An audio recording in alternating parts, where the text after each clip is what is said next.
So ఈ వీడియోలో నేను చెప్పాలనుకున్న పాయింట్ పూర్తిగా చూడండి. ఈ వీడియో ఇంపార్టెంట్ పాయింట్ ఇది ఏంటంటే కంపారిజన్, పోల్చుకోవడం గురించి చాలా పోస్టులు చాలా చేశాను ఇంతకుముందు. బట్ పోల్చుకోవడం గురించి ఒకటి కనిపెట్టాను నేను.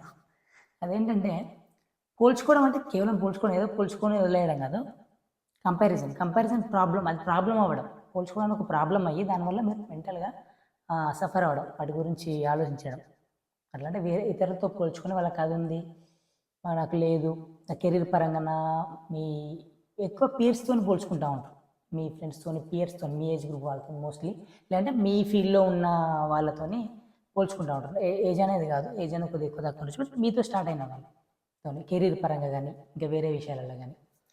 ఓకే, సో వాళ్ళకి ఈ విధంగా ఉంది, వాళ్ళకి ఆ విధంగా ఉంది, సక్సెస్ అవుతులు నాకు రావట్లేదు, ఇలాంటివి చాలా ఉంటాయి. ఇవి కామన్, డెఫినెట్గా ఈ రోజుల్లో అందరికీ ఉండేవి కామనే అవి.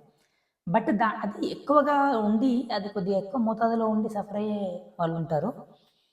అది ఎందుకు అవుతుందో చూద్దాం. ఫస్ట్ దానికి రీజన్ ఏంటంటే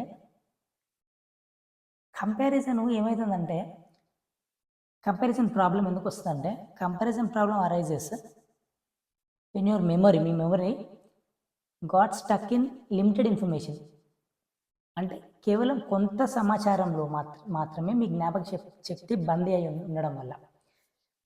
దీన్ని ఎక్స్ప్లెయిన్ చేస్తేనే అర్థమవుతుంది. ఇప్పుడు మీరు ఎంప్లాయీస్ అయితే కనుక, జాబ్ పరంగా కనుక మీరు కంపేర్ చేసుకుంటున్నట్లయితే మీ వేరే వ్యక్తితో, అతను లేదా ఆమె, మీరు ఒకే టైంలో స్టార్ట్ అయ్యారు, కానీ అతనికి ప్రమోషన్స్ రావడం కానీ, ఎక్కువ అప్రిసియేషన్ రావడం కానీ, బాస్ దగ్గర కానీ, అదర్ ఎంప్లాయీస్ దగ్గర కానీ జరుగుతుంది. మీరు కూడా బాగానే పర్ఫామ్ చేస్తుంటారు, రావట్లేదు అప్రిసియేషన్ కానీ, ప్రమోషన్ కానీ. లేదు అంటే ఇంకొకటి ఏంటంటే, మీరు పర్ఫామ్ చేయడంలో కూడా మీ ప్రాబ్లం ఉండొచ్చు. అదే నేను ఎందుకు చేయలేకపోతున్నానని ఇది ఒకటి ఉంటుంది. ఇది ఉండి మీ అంతటా మీరు ఇంప్రూవ్ అయ్యి సెల్ఫ్ స్టడీ చేసుకుని ఒకే దీంట్లో ఇంప్రూవ్ అవ్వాలని చేసుకుంటే అది పర్లేదు. కానీ కంపారిజన్ ప్రాబ్లం వచ్చినప్పుడు గురించి మనం మాట్లాడతాం. ఇక్కడ కంపారిజన్ ప్రాబ్లం వచ్చినప్పుడు ఏమైందంటే, ఇక మీకు ఎట్లుంటుందంటే, ఆ వ్యక్తే మీకు మైండ్లో తిరుగుతుంటారు. ఆ వ్యక్తి కానీ, ఆ ఇన్సిడెంట్స్ కానీ తిరుగుతూ ఉంటాయి.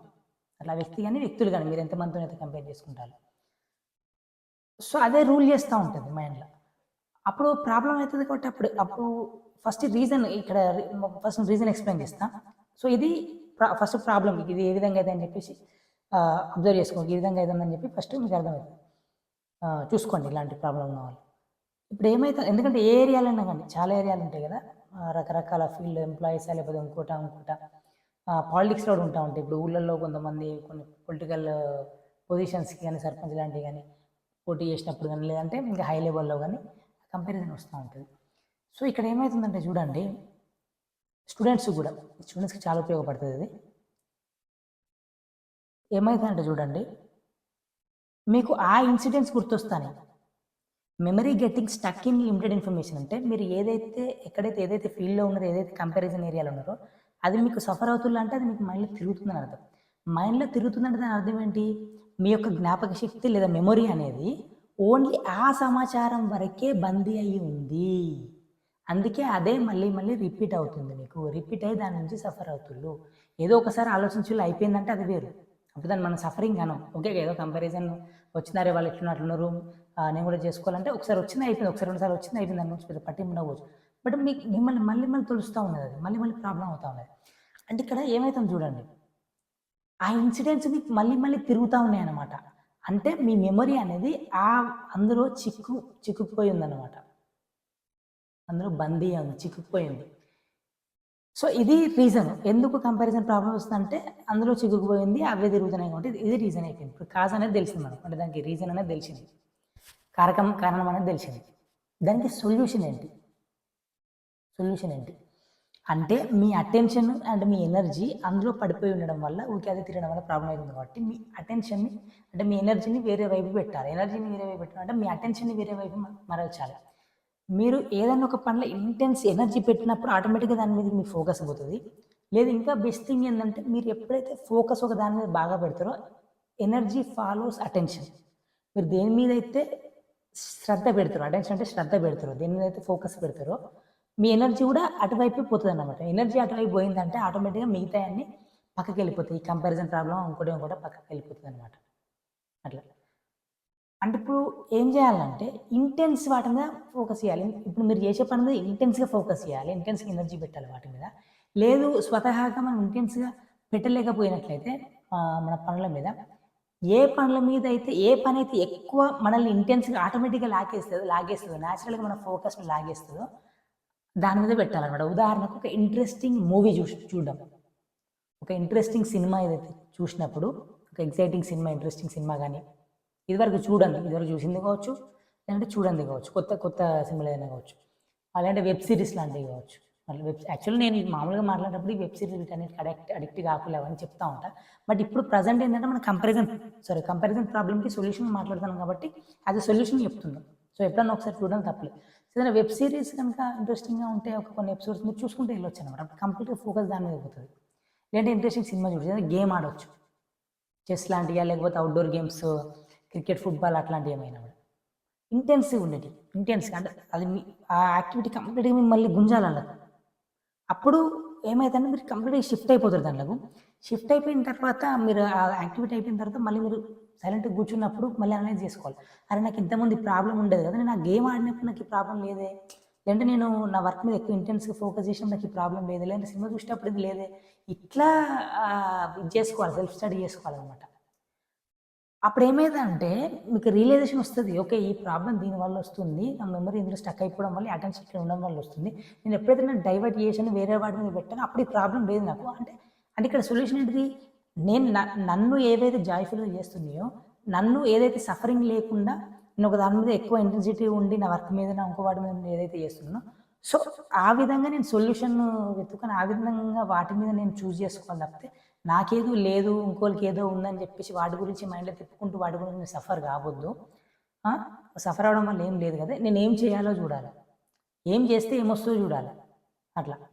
సో, చేసే వాటి మీద పని జేసే వాటి మీద ఫోకస్ చేయాలి గానీ, నాకేదో రాని దాని మీద ఫోకస్ చేయడం కాదని జెప్పేసి ఇవన్నీ అనుకోవాలి. మీకే ఇప్పుడు నేనేదో చెప్పడం జస్ట్ ఎగ్జాంపుల్ జెప్తాను. అట్లా ఎవరికి వారు మీకు సొంతంగా రావాలి ఆ రియలైజేషన్. ఇంకా మీకు రకరకాల పాయింట్స్ వస్తుంటాయి ఇట్లా. సెల్ఫ్ స్టడీ చేసుకున్నప్పుడు రకరకాల పాయింట్స్ వస్తా ఉంటాయన్నమాట. సో, మెయిన్ అయితే కంపారిజన్ ప్రాబ్లమ్ ఇతరులతో పోల్చుకోవడం అనేది ప్రాబ్లమ్‌గా మారడానికి కారణం మీ యొక్క మెమరీ అనేది లిమిటెడ్ సమాచారంలో బందీ అయి ఉండడం. అది రిపీటెడ్‌గా సైకిల్స్‌గా తిరగడం. ఊరికే దాని గురించి ఆలోచించడం. మరి ఇట్లయింది, అట్లయింది నాకెందుకు రావట్లేదు, నాకెందుకు సక్సెస్ రావట్లేదు, లేకపోతే ప్రమోషన్ రావట్లేదు, లేకపోతే ఇంకోటి రావట్లేదు. వాళ్ళకి ఇది ఉంది, అది ఉంది అని చెప్పేసి ఇదైతే అని చెప్పేసి ప్రాబ్లమ్‌కి సొల్యూషన్ ఫస్ట్ మెమరీ అనేది వీటిలో బందీ అయ్యి ఉందని చెప్పి ఈ రియలైజేషన్ రావాలి. ఓకే. ఇది రీజనా? ఓకే. అసలు రీజన్ తెలవనంత వరకు మనం ఏం చేయలేం. ఓకే. ఇది కారణం. ఇది నాకు తిరుగుతాను అసలు నేను ఎందుకు తిప్పుతాను దీని మైండ్‌లో నేనేం చేయాలి? వేరే దిక్కు ఫోకస్ అనేది వేరే దిక్కు పెట్టాలి. ఎనర్జీ అనేది వేరే వాటిలో పెట్టాలి. ఇదొకటి. ఇప్పుడు ఇది ఎట్లా అంటే కొద్దిగా మనం స్పిరిచువల్ పరంగా చెప్పినట్లయితే కొద్దిగా జ్ఞాన మార్గం కిందకొత్తది. Self study కిందకొత్తది. ఇది కొంతమందికి సూట్ అవుతది యాక్చువల్‌గా. ఫస్ట్ ఇది కనుక్కోవడం, దీని సొల్యూషన్ పరంగా చేయడం ఇవన్నీ ఓకే. వర్క్ అయితే వెరీ గుడ్. బెటరే. కానీ సొల్యూషన్స్ పరంగానే అనేది బెటర్ గానీ, ఇది మీ ఇంకా పూర్తి స్థాయిలో ఇంకా డీపర్‌గా ఇది సాల్వ్ చేయదు. మీ యొక్క ఎనర్జీని, ఫోకస్‌ని డెఫినిట్‌గా సొల్యూషన్ అది. వేరే వాటి మీద షిఫ్ట్ చేయడం అనేది. ఆహ్, మూవీస్ మీదకా, ఇంకో వాటి మీదకా, గేమ్స్ మీదకా ఇంతకుముందు చెప్పినట్టుగా. కానీ ఆ టైంలో గూడా మళ్ళీ మీకు అది కొద్దిసేపు లాగుతది గానీ, మళ్ళీ మీకు ఈ ప్రాబ్లమ్ ఉండే ఛాన్స్ ఉంటది. చూడండి. అప్పుడు ఇంకా బెటర్ సొల్యూషన్స్ ఏంటి అంటే, మనకు స్పిరిచువల్ పరంగా చెప్పేటియే, స్పిరిచువల్ పరంగా మాస్టర్స్ ఇచ్చేటువంటి ప్రాక్టీసెస్ ఏవైతే ఉన్నాయో, అవి బెస్ట్ సొల్యూషన్స్ అయితాయి. ఎందుకు బెస్ట్ సొల్యూషన్ అయితాయి అంటే, అవి డీపర్‌గా వర్క్ చేస్తాయన్నమాట. Body, mind, energy, consciousness. Body అనేది ఔటర్ సర్ఫేస్ థింగ్ అనుకోవాలి. దానికన్నా కొద్దిగా deeper mind. Body, mind. Mind అంటే మెంటల్ బాడీ అనొచ్చు మైండ్‌ని. ఫిజికల్ బాడీ, స్థూల శరీరం. ఆ తర్వాత సూక్ష్మ శరీరం లేదా మైండ్ అని కూడా అనొచ్చు. డీపర్‌గా వర్క్ చేస్తే యోగా లాంటివి, మెడిటేషన్ లాంటివి పవర్‌ఫుల్ ప్రాక్టీసెస్, క్రియా యోగా లాంటి పవర్‌ఫుల్ ప్రాక్టీసెస్ డీపర్‌గా వర్క్ చేస్తాయి. ఎనర్జీస్ మీద కూడా వర్క్ చేస్తాయి అవి. లైఫ్ ఎనర్జీ అంటాం ఒకటి. ఇంకా deeper thing. Physical, mental, energy, ఆ తర్వాత కాన్షియస్‌నెస్. యాక్చువల్‌గా ఇది కొద్దిగా జ్ఞాన మార్గం అనుకున్నట్లయితే ఈ రియలైజేషన్ సెల్ఫ్ వచ్చినట్లయితే ఇది కాన్షియస్‌నెస్ కిందకి పడతది. మీ కాన్షియస్‌నెస్‌కి ఇది డీప్‌గా టచ్ అయితే ఇది ప్రాబ్లమ్ ఓకే అని చెప్పేసి ఆటోమేటిక్‌గా అదే సొల్యూషన్ అయితది. సో, మీరు కాన్షియస్‌గా మీ యొక్క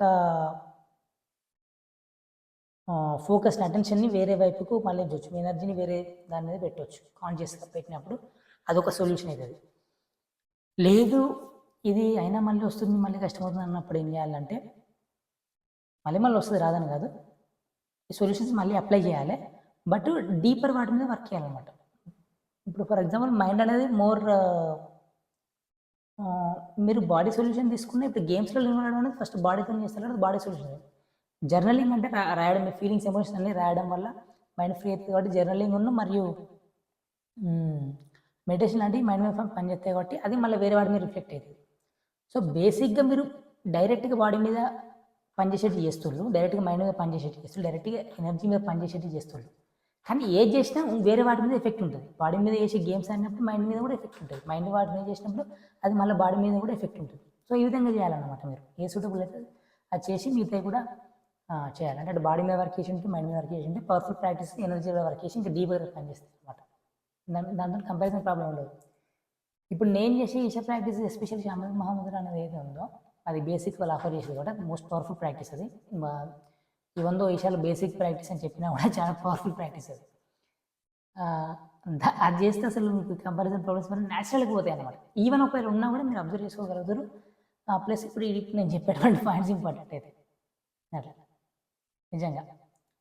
అంటే ఏం చేయకుండా ఊరికే ప్రాబ్లమ్స్‌లో ఉన్నోళ్ళు అందులో చిక్కుకొని ఉంటారు. ఇవన్నీ చేయడం వల్ల మీరు కొద్దిగా బయటపడతా ఉంటారు. ఇప్పుడు నేను చెప్పినటువంటి ప్రాక్టీస్ చేయడం వల్ల ఇంకా అద్భుతంగా బయటపడతారనమాట. అట్లా. సో, ఏదైనా అవేర్‌నెస్ గురించి, ఏదైనా కాన్షియస్‌నెస్ గురించి, ఏదైనా మీరు చేసే పని కాన్షియస్‌గా చేయడం అనేది అల్టిమేట్‌గా స్పిరిచువల్‌లో చెప్పేది ఎవరంటే గొప్ప గొప్ప స్పిరిచువల్ మాస్టర్స్ కూడా high level points, high level విజ్డమ్‌లో ఉండేది ఒక పాయింట్ ఏంటంటే మీరు ఏది చేసినా కాన్షియస్‌గా చేయాలి. అట్లా. మీరు ఎక్కువ కాన్షియస్ అయ్యి మీరు చేసే పని ప్రతీదీ కాన్షియస్ అయ్యి చేసుకుంటూ మీరు ఎక్కువ కాన్షియస్ అయినట్లయితే, ఎక్కువ కాన్షియస్‌గా జీవిస్తున్నట్లయితే ఆటోమేటిక్‌గా అదే సొల్యూషన్. అందుకోసం ఇవన్నీ మెథడ్స్ ఇవన్నీ ఉన్నాయి కూడా. So, anyway thank you.